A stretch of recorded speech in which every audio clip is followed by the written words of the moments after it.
welcome to Tech Idea. Here we make tutorials on topics that might be helpful to you in one way or the other. And today I'm going to be showing you guys on what to do when your contact list does not show up on WhatsApp. This can happen due to many reasons. For example, if your phone has a very strict policy regarding permissions, or if it's a new phone and you really haven't set up your permissions yet, then this could happen. Well, don't worry, it's a very simple workaround, and I'll be showing you guys, and your WhatsApp's gonna be showing contacts in pretty soon. So as you can see, it's pretty much straightforward. WhatsApp tells you to tap settings, go to permission, and then turn contacts on.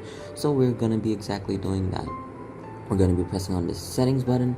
Once we're in settings, we want to go to permissions. Once we're in app permissions, over here we want to search for contacts, which is this.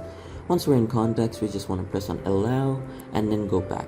From here you can also see some other, for example, microphone, location, SMS, files, and all that. These are going to be handy on later on, but for now we're just going to be looking at contacts, and that's going to be it. Now if I go back to my WhatsApp, as you can see, my contacts are going to show up. Well, I don't really have any contacts on this phone, but as you can see, it doesn't show me that error anymore, and I can use my WhatsApp just like that.